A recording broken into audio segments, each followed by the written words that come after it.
Popular scientist sir Stephen Hawking को अगर किसी चीज से डर लगता था तो वो था टाइम ट्रेवल का पैराडॉक्स। सर स्टीफन हॉकिंग इस बात से डरते थे कि ऐसा ना हो कि फ्यूचर से कोई टाइम ट्रेवलर हमारे वक्त में आए और हमारी दुनिया को तबाह कर दे। दोस्तों स्टीफन हॉकिंग ये तो मानते थे कि टाइम ट्रेवल इज पॉसिबल और पास्ट, फ्यूचर और प्रेजेंट इन तीनों टाइम्स पर टाइम ट्रेवल किया जा सकता है। लेकिन सर स्टीफन हॉकिंग का मानना था कि अगर हम पास्ट में टाइम ट्रेवलिंग करते हैं तो दुनिया तबाह हो सकती है। अगर किसी ने सिर्फ 1 मिनट ही पास्ट में ट्रेवल कर लिया तो वो पूरी दुनिया को खतरे में डाल सकता है। लेकिन दोस्तों आप सोच रहे होंगे कि वक्त में सिर्फ 1 मिनट ही पीछे जाने से क्या हो जाएगा, तो सर स्टीफन हॉकिंग इसे एक एग्जांपल से समझाते हैं। इमेजिन करें कि एक क्रेजी साइंटिस्ट है जो कि टाइम ट्रेवल पर रिसर्च कर रहा होता है। वो ये जानना चाहता है कि वो पास्ट में जाकर अगर चीजों के साथ कोई चेंजिंग करता है तो क्या उसका असर फ्यूचर पर होगा। उस साइंटिस्ट ने एक ऐसी टाइम मशीन बना ली जो कि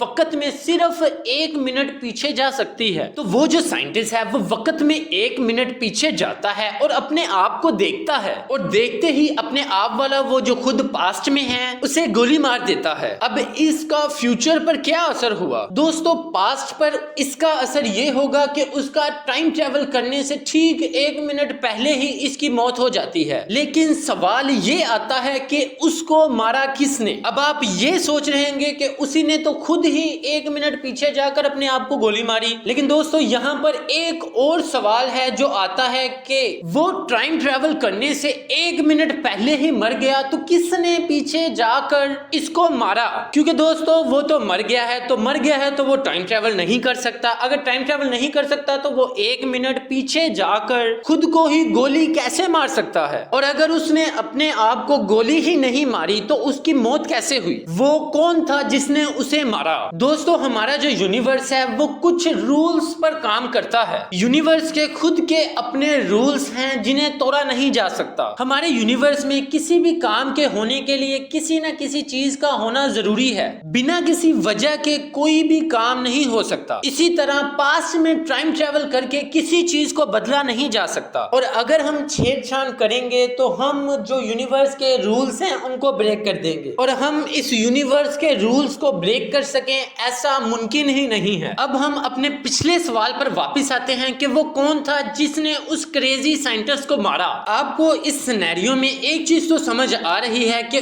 उस साइंटिस्ट की जो है वो डेथ हो चुकी है, मतलब हादसा तो हो चुका है, लेकिन उस हादसे के होने की वजह जो है ये डिफाइंड ही नहीं है। जैसा कि मैंने पहले आपको बोला कि किसी भी काम के होने के लिए किसी न किसी वजह का होना जो है वो जरूरी है। इसे कॉज एंड इफेक्ट बोला जाता है। वक्त में पीछे जाना जो है वो इफेक्ट को तो जन्म देता है लेकिन उसका जो कॉज होता है उसे वो खत्म कर देता है। ये एक तरह से ग्रैंडफादर पैराडॉक्स की तरह है। जैसे कि आप टाइम ट्रेवल करके अपने दादाजी के उस दौर में चले जाओ जब आपके दादाजी बच्चा थे और आप उन्हें मार दो तो आप यहाँ पर एक इफेक्ट को जन्म दे दोगे बिना किसी कॉज के। मतलब कि अगर आपके दादाजी की बचपन में ही मौत हो गई तो आपके जो फादर हैं वो पैदा नहीं होने चाहिए और आपके फादर नहीं है तो आप भी नहीं। और अगर आप अभी तक पैदा ही नहीं हुए तो वो कौन था जिसने आपके दादाजी को मारा? अब आप ये सोच रहे होंगे कि वक्त में पीछे जाकर अगर चीजों को बदला ही नहीं जा सकता तो क्या पास्ट में टाइम ट्रेवल करना पॉसिबल है? और यही सवाल सर स्टीफन हॉकिंग के दिमाग में भी आया। तो उन्होंने इस सवाल का जवाब जानने के लिए एक एक्सपेरिमेंट किया। उन्होंने तो सभी टाइम ट्रेवलर्स को इनवाइट ही कर दिया। दरअसल सर स्टीफन हॉकिंग ने एक ऐसी पार्टी ऑर्गेनाइज की जिसमें टाइम ट्रेवलर्स को इनवाइट किया गया। एक्सपेरिमेंट कुछ ऐसे था कि सर स्टीफन हॉकिंग ने खाने पीने की चीजें बनवाई। वो सारी चीजें टेबल पर तैयार थी। सभी टाइम ट्रेवलर्स को पार्टी पर आने के लिए 12 बजे का जो टाइम है वो दिया गया। दरअसल सर स्टीफन हॉकिंग ने पार्टी तो ऑर्गेनाइज की लेकिन पार्टी से पहले उन्होंने इनविटेशन तो किसी को भेजा ही नहीं। पार्टी शुरू होने में सिर्फ कुछ ही वक्त बाकी था।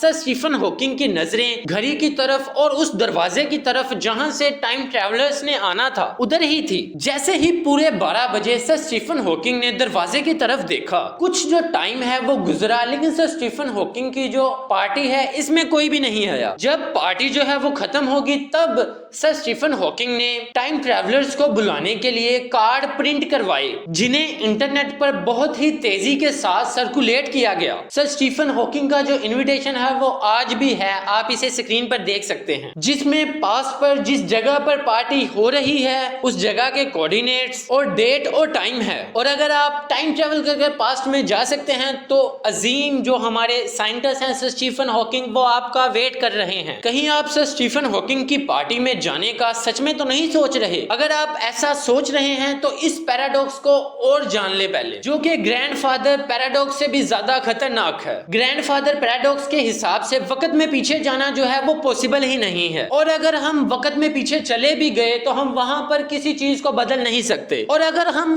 चीजों को बदलने की कोशिश भी करें तो हम वक्त के उस लूप में फंस कर रह जाएंगे। जिस हादसे को या जिस चीज को रोकने की हम कोशिश करेंगे हकीकत में हम उस हादसे या उस चीज के होने की वजह बन जाएंगे। मतलब साफ है कि वक्त की इस टाइमलाइन पर हम किसी भी चीज की छेड़खानी नहीं कर सकते, और अगर हमने ऐसा कुछ करने की कोशिश की तो वक्त हमें ही उस जो इवेंट है या वो जो हादसा है उसको पूरा होने की वजह बना देगा। वो कैसे? इस चीज को प्रीडेस्टिनेशन पैराडॉक्स में अच्छे तरीके से एक्सप्लेन किया गया है। इसे हमें एक एग्जांपल से समझना होगा। इमेजिन करें कि आपका दोस्त कार में बहुत तेजी के साथ जा रहा था और उसका जो ध्यान है वो इधर उधर हुआ और उसकी जो कार है वो एक दरख्त के अंदर जाकर लगी, जिसकी वजह से उसकी मौत हो गई। खुदा ना करे ऐसा हो, लेकिन प्रीडेस्टिनेशन पैराडॉक्स को समझाने के लिए हमने ये एग्जांपल ली है। तो जब आपको अपने दोस्त के एक्सीडेंट के बारे में पता चलता है तो आपको बहुत ज्यादा दुख होता है, लेकिन किस्मत से आपके पास टाइम मशीन जो है वो है जिससे आप पास्ट में ट्रैवल कर सकते हो। तो आपने ये सोचा कि क्यों ना वक्त में पीछे जाकर अपने दोस्त को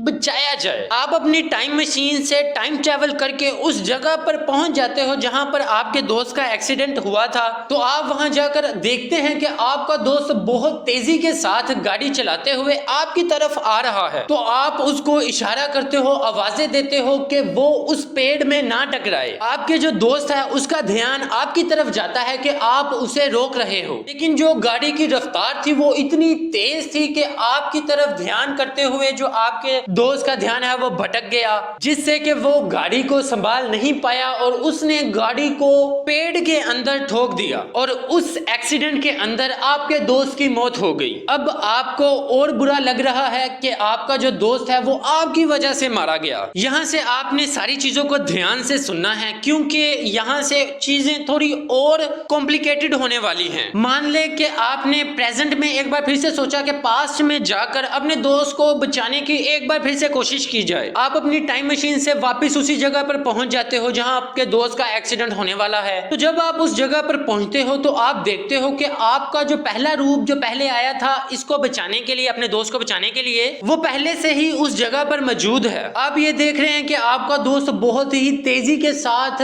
गाड़ी चलाते हुए आ रहा है और आपका जो पहले वाला रूप है वो उसे आवाजें दे रहा है। तो आपने सोचा कि अगर आपके दोस्त ने आपके पहले वाले रूप की आवाजें सुन ली तो उसका ध्यान भटक जाएगा और वो गाड़ी को पेड़ में ठोक देगा। इस वजह से आप अपने पहले वाले रूप को ही चुप करवाने के लिए दौड़ते हो। इस दौरान आपके दोस्त की नजर आप पर पड़ती है कि ऐसा क्या हुआ है कि आप सड़क के बीचों बीच भाग रहे हो। वो आपके बारे में सोच ही रहा था कि अचानक जो गाड़ी है वो पेड़ के अंदर जाकर लग जाती है और इस एक्सीडेंट में उसकी मौत हो जाती है, और इस बार फिर से आपका जो दोस्त है वो आपकी वजह से मारा जाता है। प्रीडेस्टिनेशन पैराडॉक्स का मतलब होता है प्री डिफाइंड, मतलब कि जो होना पहले से पक्का है उसे बदला नहीं जा सकता। मतलब कि वो जो इवेंट है वो आपकी वजह से ही होगा और आप उस टाइम में फंसे रह जाएंगे। दोस्तों, टाइम ट्रेवल सुनने में जितना आसान लगता है हकीकत में ये उतना ही मुश्किल है। लेकिन दोस्तों, एक थ्योरी है मल्टीवर्स की जिससे हम इसको आसानी से समझ सकते हैं और पास्ट में जाकर वक्त के साथ चेंजिंग की जा सकती है। चले सर स्टीफन हॉकिंग की पार्टी में एक बार फिर से चलते हैं। सर स्टीफन हॉकिंग ने टाइम ट्रेवलर्स के लिए जो पार्टी ऑर्गेनाइज की थी जिसमें कोई भी आया ही नहीं, लेकिन आखिर क्यों?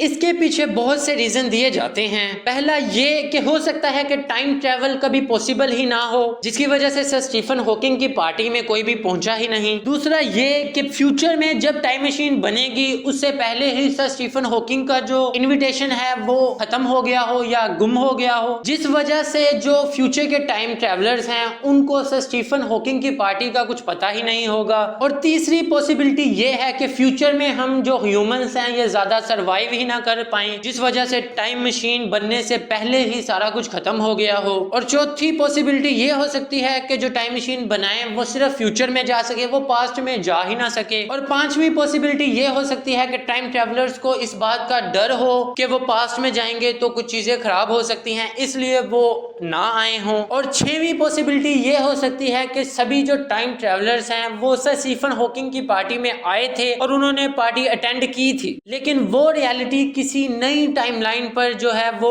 शुरू हो गई, जिसे आप मल्टीवर्स बोल सकते हो। और सातवां ये कि सर स्टीफन हॉकिंग की जो पार्टी है वो इस बात का सबूत है कि अभी तक फ्यूचर में टाइम मशीन बनी ही ना हो। तो कैसी लगी आपको हमारी ये वीडियो, कमेंट करके जरूर बताएं। और अगर अभी तक आपने हमारा channel unique TV fact subscribe नहीं किया तो अभी कर लें। मिलते हैं आपको ऐसी ही एक और इंफॉर्मेटिव वीडियो के साथ, तब तक के लिए खुदा हाफिज।